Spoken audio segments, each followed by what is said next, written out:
Violet Summers was a girl that always thought of herself as a victim. She always thought of herself as an outsider. Always creative. Violet had a strange and mysterious power. A power she was blissfully unaware of, and possessed since before she could remember. It was a power that was subtle.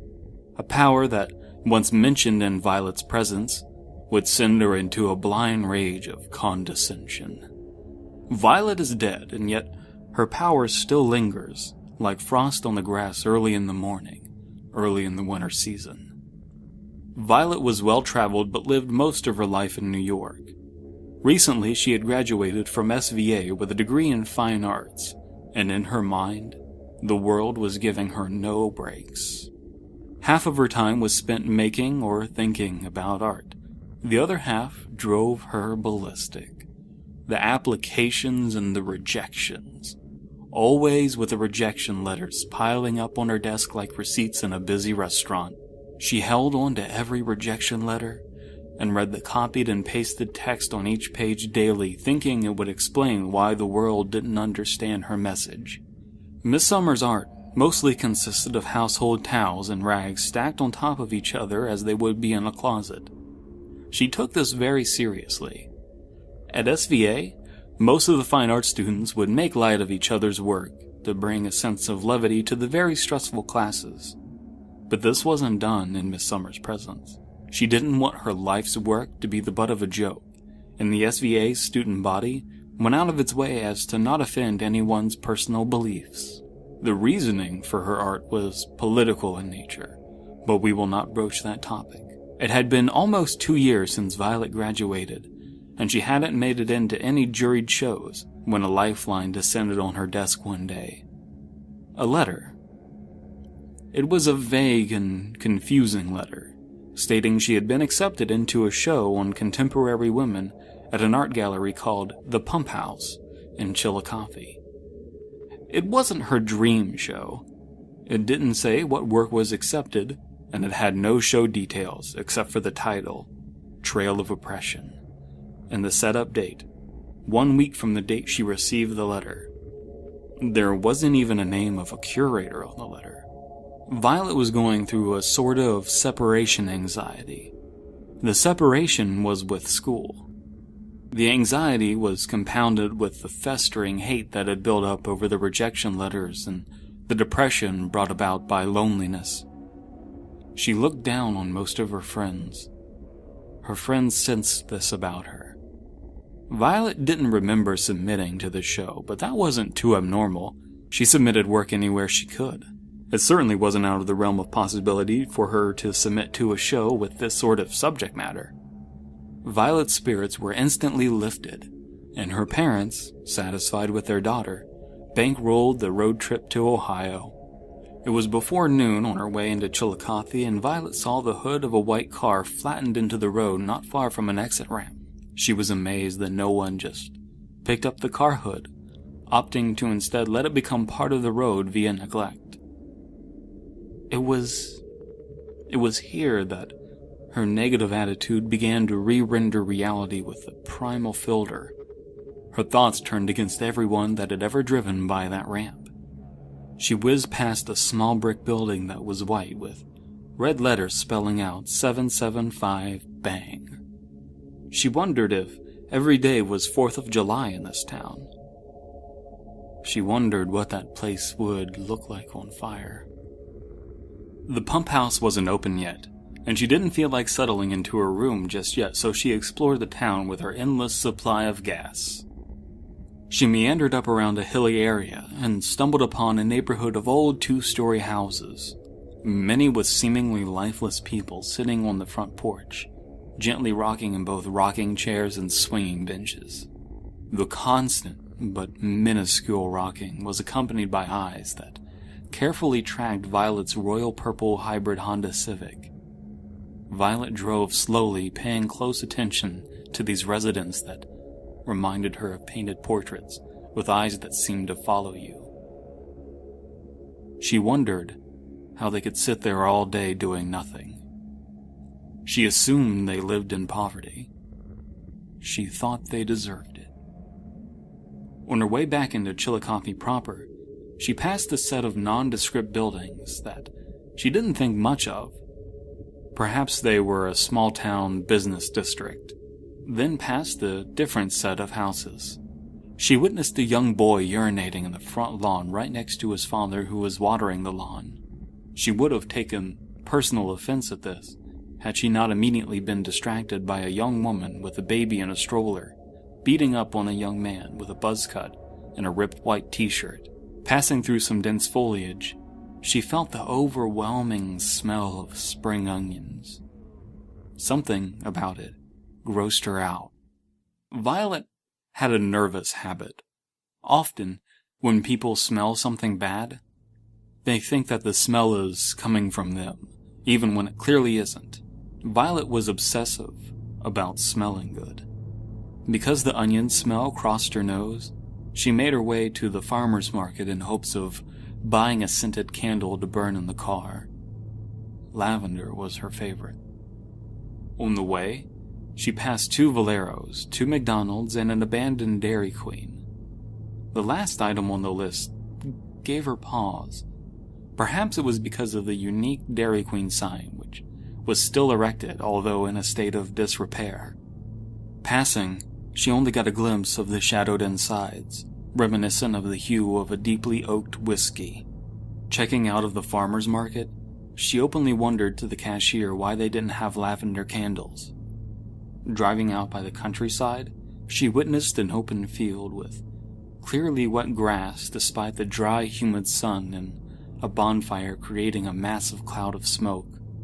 Around the fire were a bunch of white folks, dancing and moving their hips to a country song. Everyone had a brown bottle in hand. Among the casually dressed white people was a black man dressed head to toe like a cowboy. Violet figured he was overcompensating to fit in. While she couldn't make out the lyrics of the song playing as she passed due to the terrible speakers they no doubt purchased secondhand from a thrift shop, she did distinctly make out the phrase, "pickup truck."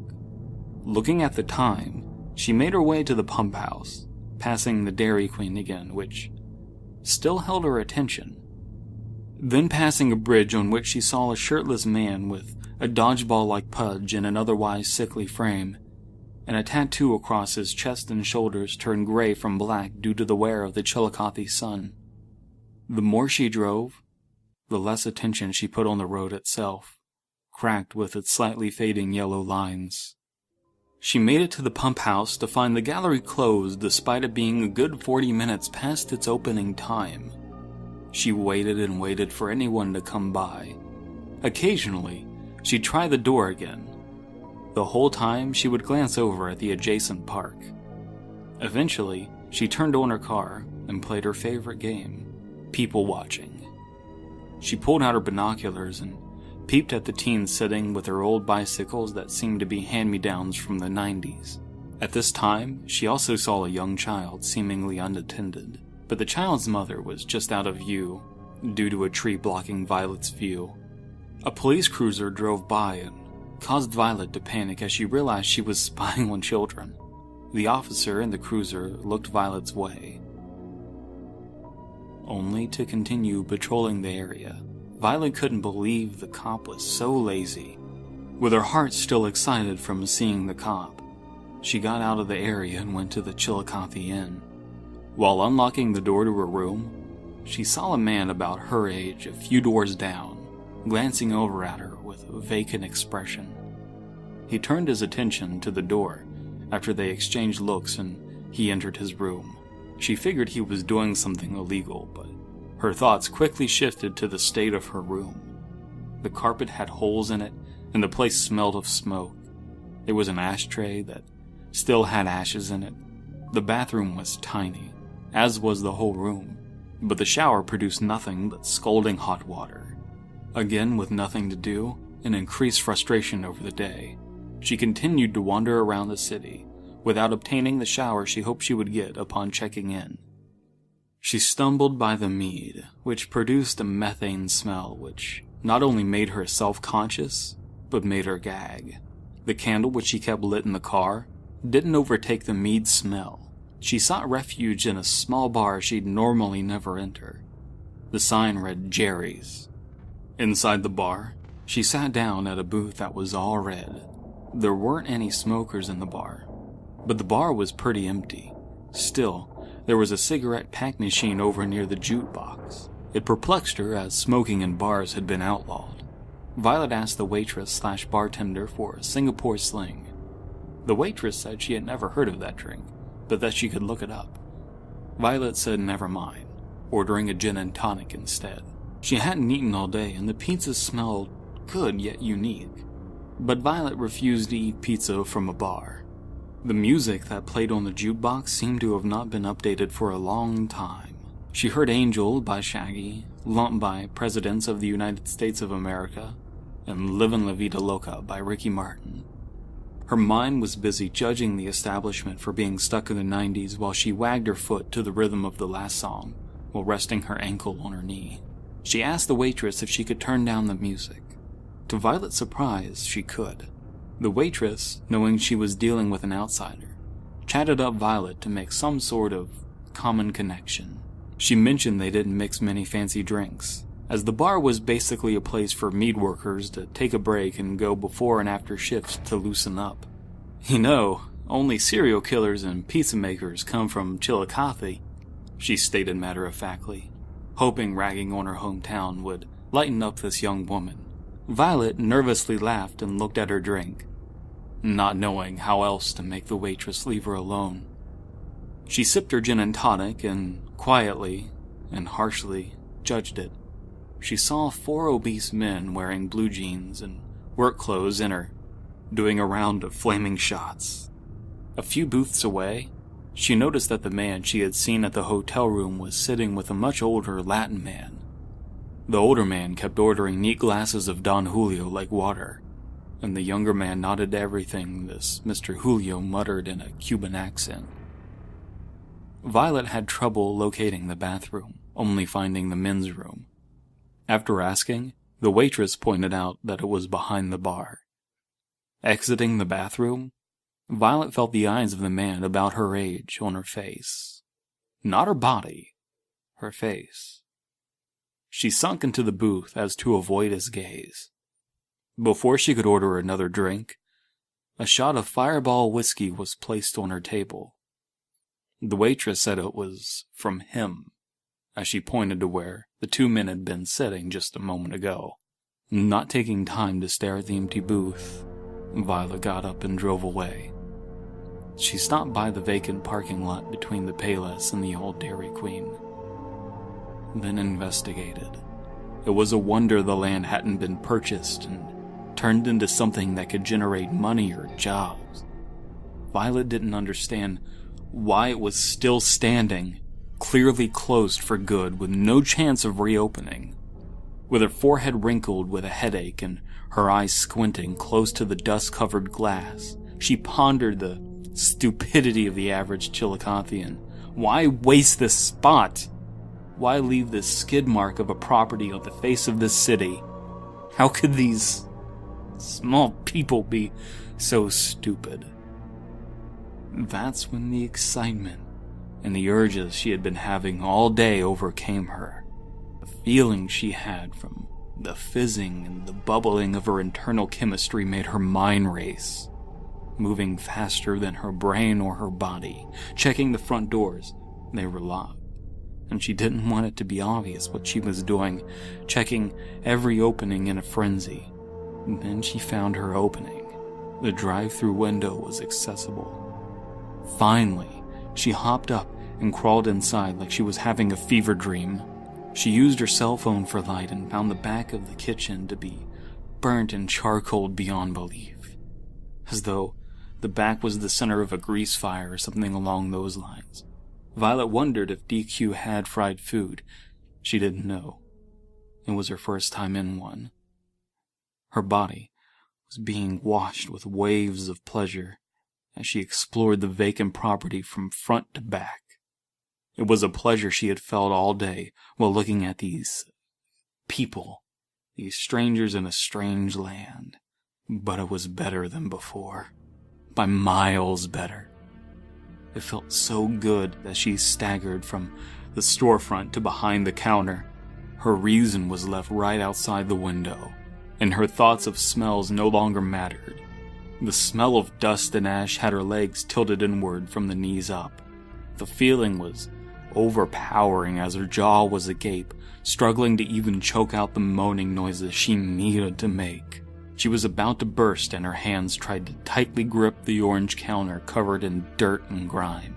Her hands continued to slip with each convulsion of overbearing bliss paired with a deluge of sweat produced in between the gaps of her digits, as well as on her forehead and under her skirt. She almost fell to her knees when it approached the finish. Her urinary tract gave way to a flood of squirt as she rushed to hike up her skirt and pull down her panties. Violet only managed to lift up her skirt before she fell forward, ending up with her forehead resting against the counter's edge while vivaciously pressing her index and middle fingers against her entrance, while still pumping out a torrent of steaming liquid onto the tile floor of Chillicothe. As her panting subsided and the rush of orgasm died down into a series of irregular trickling, Violet returned to her senses from her first and last climax. She relaxed her body beside the mess she had made, watching the bitter fluid roll into the cruddy grout.